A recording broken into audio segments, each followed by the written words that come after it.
Hello, you beautiful house hunters, and welcome back to Yalston Homes. My name's Sonny Edwards. Today I find myself in the village of Zvezda with a very beautiful house to show you. It's here just behind me, in a wonderful location. Kids play park there. Oh, you've got a Cheshmere water spring just there. It is a very nice location. You're a 2-minute walk to, where am I going? It's back this way. You're a 2-minute walk down to a very lovely, very scenic little lake. 10 minutes to Popovo. It's a great location. Nice, very quiet and peaceful, scenic village is Zvezda. Yeah, I do like it here. And so should you. Come out and have a look. Come out and look at this house as well, because it's just, it's stunning. It's a real piece of history. We've had the craziest couple of months, 2 or 3 months, the busiest we've ever seen. And we've seen some busy months in our time, but this has been unprecedented. And I know what's going on. You're all trying to get here before that naughty euro comes in next year and all the prices go up. Well, don't panic. If you're not here by the 31st of December, they're not going to double overnight. I don't think so anyway. Don't take this as financial advice, because it's not. But I've got a sneaky hunch it'll actually lull for a bit, and I'll tell you for why. People laugh when I say this, but I'll tell you why I think it's going to lull. This is why. I don't know anyone who's waiting for the euro to come in before they buy. I do know lots of people who are waiting for the euro to come in before they sell, thinking that they're going to get a faster sale or perhaps get a slightly higher price, which they may well do. However, what's going to happen in January is going to be loads of people putting on properties at quite strong money and no one here to buy them. So I wouldn't be surprised. I hope, because I need a little break, I'm hoping that from January to March, that's going to be my downtime and no one's going to be coming out to buy any houses. Yeah, after March, the prices are going to go up. And not solely just because of the euro either. I mean, we are, you know, the lev, the euro, the pound, the dollar, they are all fiat currencies. The prices of properties are always going to go up. And it's not that the value of the properties are going up, it's that the value of your pound is going down. Or your lev, euro, dollar, or wherever you're from. So yeah, it's not backed on anything, and if you understand anything about fiat currency and quantitative easing and all this sort of thing, they can just print that money off willy-nilly, whenever they like. Let's print up another 5 billion, and the value of yours is always going down. So that's why I always say to people, if you've got spare funds there, always buy property. It's the number one. Property, gold, land. Buy land. They're not making it anymore, but they are making £20 notes and €50 notes still. And that's long story, but trust me, the price of property is always going up. That's how inflation works. You know, we can all only have an educated guess. Yes, of course, there are other variables involved. No one has a crystal ball. But it is an educated guess, and if you don't know what fiat currency is, or if you don't know what quantitative easing is, then you're not making an educated guess, you're making an uneducated guess. And quite often people say to me, oh, but it's not going to change because the euro's been pegged to the lev for ages. You don't know what you're talking about. Sorry, shut up. I'm not going to discuss it with you because you don't get it. Don't mean to be rude. Don't really shut up. I will discuss it with you if you're willing to listen and take some information on board. Now, anyway, stop me rabbiting. That's been nearly 3 minutes. Here is the house behind me. Let's get in there and show you around. It's a real good one, this one.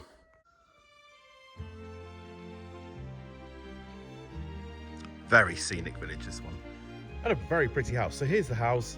Well, it's houses, actually. Well, no, it's a house and some old shops these used to be. There is also a huge barn at the back of the garden, which would lend itself very, very well to conversion into something. I will show you that at the end, don't worry. Where to start with this one? Well, let's start in the house, because this is my favourite bit. And like I say, you've got an extra 2 rooms here, which used to be a shop. These could lend themselves very, very well to becoming some serviced accommodation units if you wanted to do Airbnb or something, as would the barn at the back, actually. So there's options here to, well, just options really, to do whatever it is you fancy. I'll tell you some of my ideas as we're going around, and if they're ones you like the sound of, give us a thumbs up or something like that. So here is the house. I think it's absolutely just stunning. I love that they've left fully renovated, but they've left a lot of the main features here, a lot of the good character. I absolutely love these. Let's just get here and show you. These wooden corbels. Did I just make that word up? I'm not sure, but I mean these corbels, yeah, I'm sure. These protruding joists here are just absolutely lovely. With the stone base, it gives it that real sort of medieval castle feel. I think an absolutely stunning house, renovated very, very nicely indeed, because they've left a lot of the good features here. Let's start in the main section of the house. And here's that large garden I was telling you about with that great big huge barn. It's an L-shaped barn, comes all the way around there. Plenty of space there to turn that into a 2 or 3 bedroom apartment if you wanted to. And it's just everywhere you look is pretty. Beautiful original features. This really is like something out of a magazine. It looks like an AI generated house. Doesn't look like something actually real that you can actually come and buy and live in, but it is. And look at this beautiful original wood. I think it's just lovely. Absolute beautiful. So this section brings you into, it's kind of like a hallway, but look, there's a space for a little chill there. Very, very lovely indeed. Very nice space. And I love that everything is original here. The ceilings, the wooden trim, the wooden floors, very, very nice. They've even kept the original light switches, which I think is a great touch. They should definitely be there. So this section opens up into a nice tiled lounge. Beautiful tiles. Done very, very nicely in here. An absolute beauty house, this one. I like it a lot. And then we have 2 bedrooms. One here. So nice, big, spacious room. And it's nice you've got the blend of the modern laminate and everything all kind of modern. Everything's been plasterboarded and made all nice, but you've got the original features, that beautiful window in there, those stunning wooden ceilings. An absolute lovely, proper piece of history, this one. Beautiful, very, very stylish. There is space for a wood burner there with the chimney flue. We've got a good bathroom here. Everything recently renovated. I think at the beginning of last year this was all done. So it's got all new electrics, plumbing, all the tiling's new. Very, very nice house, I think. With lots of great bonuses, which I will get around there and show you in a moment. But for now, the main section of the house, another bedroom here. Again, a nice, very spacious, big, bright and airy bedroom with those gorgeous village views. Look out over the village, how pretty. Not the clearest of days today, but it's not raining. It'd look a lot nicer if it was sunny. So yeah, another great big huge room. Very nicely done. I love that they've kept the original windows, kept the original doors. Again, did I show you the ceiling in this room? Superb. I think so anyway.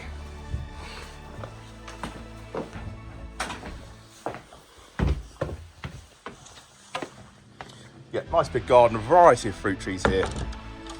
With that fantastic barn. The barn looks absolutely solid. Just waiting for someone to come and turn it into something amazing. Excuse me. And here you have an individual, it's currently set up as a kitchen dining space. It could become a spare room.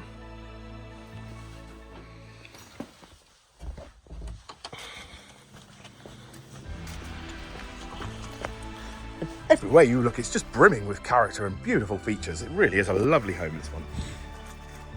And also, nice bonus here, you have off-road parking access there.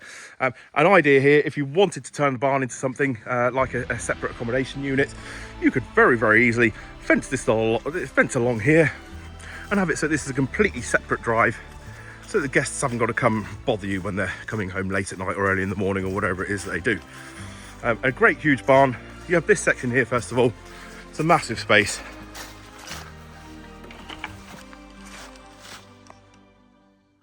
Great big huge section of barn there.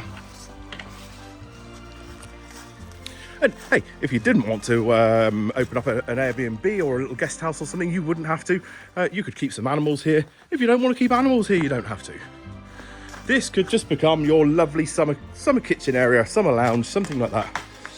With those lovely village views. On a sunny day, they'd be lovely. They're nice enough today, though.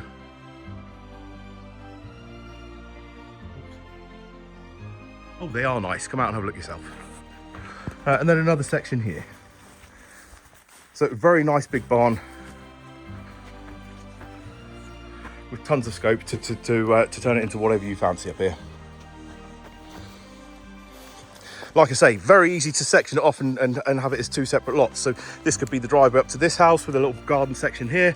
You've already got the posts in for a fence, so that's your garden there, completely separate to each other. And you could even do another one there. You could open this up like a little campsite. Not a campsite, like a hotel, because this old shop would also make an excellent self-catering accommodation unit.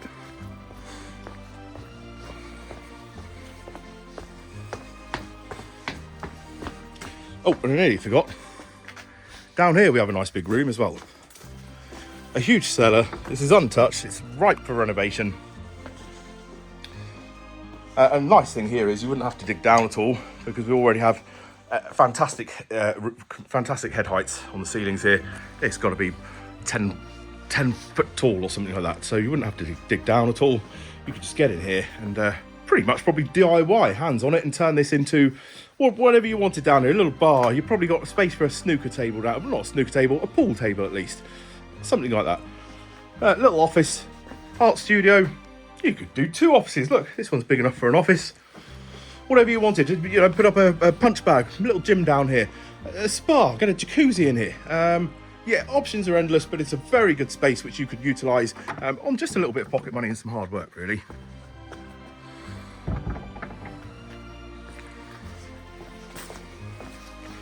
So let's show you these extra buildings we've got around here.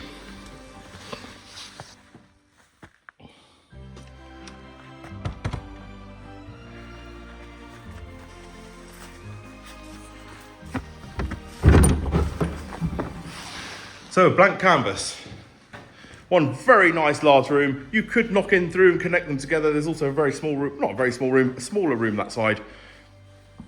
Original wooden floors. Ready for you to just come and do whatever you think should be done in here, really. You could open it back up as a shop if you wanted.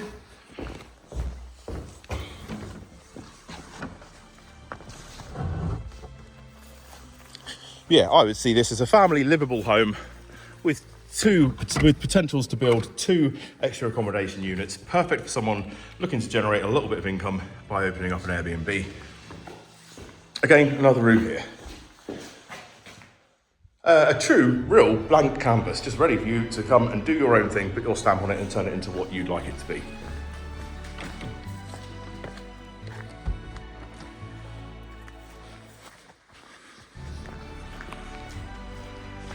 So there it is, a truly beautiful home. Turnkey, ready to live with the option for improvements. Yeah, great house, this one, in a lovely, beautiful little village. Send me a message if you like what you see. It's yoursenhomes@gmail.com.